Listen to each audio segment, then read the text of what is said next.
আসসালামু আলাইকুম, regional live ব্লগে আপনাদের সবাইকে স্বাগত। দূরে এবং কাছে যে যেখান থেকে আমার ভিডিওটি দেখছেন, আশা করি সবাই ভালো আছেন।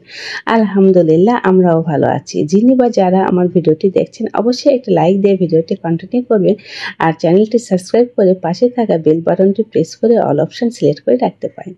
এতে করে আমি যখন কোনো নতুন ভিডিও আপলোড করব, সঙ্গে সঙ্গে নোটিফিকেশান পেয়ে যাবেন আর আপনারা আপনাদের সময় সুযোগ করে দেখে নিতে পারবেন। আর ইতিমধ্যে যারা এই কাজটি করেছেন তাদেরকে অসংখ্য ধন্যবাদ। আসলে আমার পরিবারটি খুব ছোট, আপনাদের ভালোবাসা এবং সহযোগিতা নিয়েই কিন্তু আমি সামনে এগোতে চাই।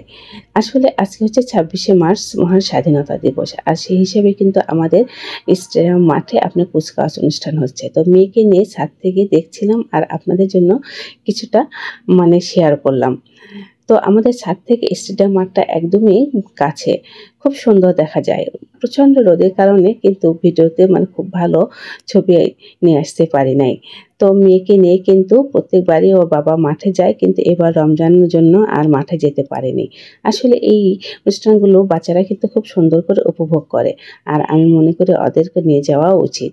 স্বাধীনতা দিবসের তাৎপর্যতা ওদের ছোট থেকেই কিন্তু বোঝা উচিত। তো যাক, যেহেতু এবার পারি নাই, তো ছাদ থেকে কিন্তু মেয়েকে নিয়ে এই তো দেখছিলাম আর আপনাদের সাথে একটু শেয়ার করলাম। আসলে ইউটিউব প্ল্যাটফর্মে সব কিছু বলাও যায় না, সব কিছু দেখানোও যায় না। লাইফস্টাইল ব্লগ যতই আমরা করি না কেন, লাইফের সব কিছুই কি বলা বা দেখানো সম্ভব? নিজস্বতা, ব্যক্তিগত বলেও তো একটা জিনিস থেকে যায়। আসলে সবার মতামত এক নয়। যে যেভাবে পছন্দ করে সে সেইভাবে তার লাইফস্টাইল কিন্তু এনজয় করে। তো যাক, আমি শুধুমাত্র কিন্তু আমি আমার ব্যক্তিগত কথাই বলছি। সবাইকে যে একমত হতে হবে আর তেমন কোনো মানেও নেই। আর সবার পছন্দ বা রুচি যে এক হতে হবে তারও কোনো অর্থ নেই। প্রত্যেকটা মানুষ প্রত্যেকটা মানুষের মতো। যাক, ছাদ থেকে চলে এসেছি কিচেনে। তো এখন কিন্তু প্রায় এই যে আছরের পর রান্নাটা শুরু করে দিয়েছি। তো যেহেতু আজকে চিকেনটা একটু কম ছিল, তো ভাবলাম এর সঙ্গে 2টো ডিম দিয়ে দিই, ছেলে মেয়ে খুব ভালো করে হয়ে যাবে। আসলে একজন মা বা গৃহিণী কিন্তু এরকমই একটু বুদ্ধি করে হিসেব করে চলতে হয়। আর এতে করে কিন্তু সংসারের জন্য অনেক বেশি সাশ্রয় হয় এবং সবকিছুই ঠিক রেখে চলা যায়। তো দিয়ে দিলাম কিছু ভাজা জিরার গুঁড়ো, এতে করে সুন্দর একটা ফ্লেভার ছড়ায়। আর যেহেতু চিকেনটা খুব কম, তো 2টো ডিম দিয়ে রান্না করে দিচ্ছি, এতে করে ছেলে মেয়ে দিব্যি মাশাআল্লাহ খুব সুন্দর করে খেয়ে নিতে পারবে। আসলে বাচ্চারা কিন্তু চিকেনটা খুব বেশি পছন্দ করে। আর চিকেন থাকলে ওদের সাথে কিন্তু খাবার নিয়ে খুব বেশি সমস্যাও পড়তে হয় না। তো যাক, রমজানের দিনে খুব বেশি কথা যেন বলা না লাগে, সেই কথা চিন্তা করে কিন্তু বাচ্চাদেরকে আমি প্রায়ই চিকেনটা রান্না করে দেই। আর ওদের পছন্দ যেহেতু সব দিক থেকে সবকিছু বজায় থাক, এটাই কিন্তু আমি সবসময় চেষ্টা করি। তো মাশাআল্লাহ, চিকেনটা কিন্তু প্রায় হয়ে এসেছে। আর ডিমটা তুমি আগে সিদ্ধ করে কষির সাথে খুব ভালো করে কষিয়ে নিয়েছি। আর এপাশে কিন্তু রাইস কুকারে আমি এই যে চাউলটা অন্য একটা পাতিলে খুব ভালো করে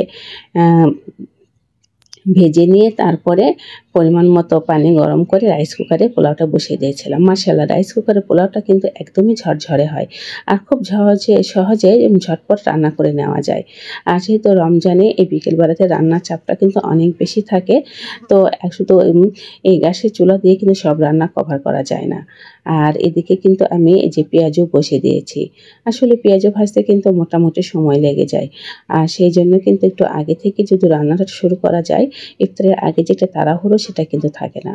আধা ঘন্টা আগে সব কিছু খুব সুন্দর করে সাজিয়ে নিয়ে কিন্তু খুব ভালো করে ইফতারের জন্য যে একটা পরিবেশন সেটা করা যায়।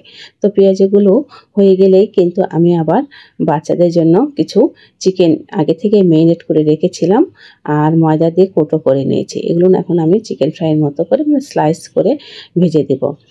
সবাই কিন্তু ঈদ শপিং শেয়ার করছে, তো আমিও চেয়েছিলাম যে আমি বেশ কিছু কেনাকাটা করেছি, গিফট পেয়েছি, গিফট দিয়েছি, আমি একটু শেয়ার করি।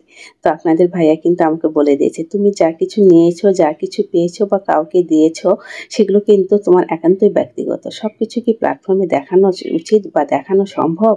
তোমার নিজস্বতা বলে কিছু থেকে যাক। তো যাই হোক, যে মানুষটাই আমার সব কিছু, যাকে নিয়ে আমার সংসার, যার ভালো লাগা ভালোবাসায় আমার সব কিছু, তার মতামতের বাইরে আমি কোনো কিছুই কখনো করিনি আর করবও না। আর সেই জন্য কিন্তু আপনাদের সাথে আমার ঈদ শপিংগুলো শেয়ার করতে পারলাম না।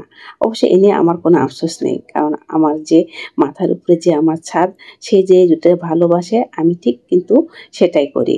আসলে লাইফস্টাইল ব্লগ হলেই যে আমি সব কিছু করতে পারি বা করব, এটাও কিন্তু সম্ভব না।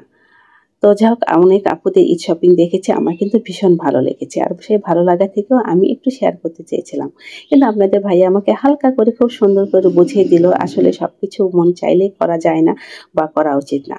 তো আর কি করার, আমি কিন্তু ঠিক তার মতামতের সাথে একদম সহমত প্রকাশ করি।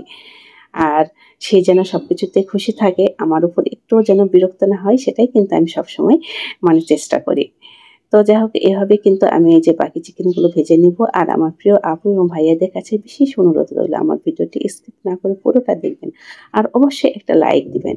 আপনাদের একটা লাইক আমার ভিডিওটি আরও 10 জনের কাছে পৌঁছে দিতে সাহায্য করে। আর নতুন বন্ধুদের কাছে অনুরোধ রইল, যারা আমার পরিবারের এখনো বন্ধু হন নাই, অবশ্যই আমার পরিবারের বন্ধু হয়ে থেকে যাবেন। ইনশাল্লাহ আমিও কিন্তু আপনাদের পাশে থাকবো, পাশে আছি সবসময়। আসলে এই প্ল্যাটফর্মে সবাই সবাইকে এক পথ সাথে সামনে নিয়ে কিন্তু এগিয়ে যেতে হবে। কেউ কাউকে পিছিয়ে ফেলে সামনে এগিয়ে যাওয়া কিন্তু একদমই সম্ভব না।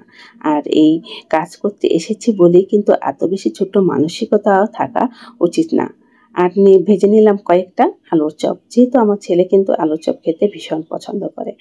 তো আজকে যাই হোক, ইফতার খুব বেশি আয়োজন করি নাই, একটু ভারী খাবারই করেছি আর হালকা একটু ভাজাভাজি করেছি। তো এটাই কিন্তু আলহামদুলিল্লাহ। তো সবাই ভালো থাকবেন, আবার কিন্তু সবার সঙ্গে দেখা হবে পরবর্তী ভিডিওতে। আর আমার অসংখ্য অসংখ্য ভুলগুলো কিন্তু আপনারা ক্ষমা সুন্দর দৃষ্টিতে দেখবেন, এই বিশ্বাস কিন্তু আপনাদের কাছে আমার সব সময়। আজ এখানেই রাখছি, আল্লাহ হাফেজ।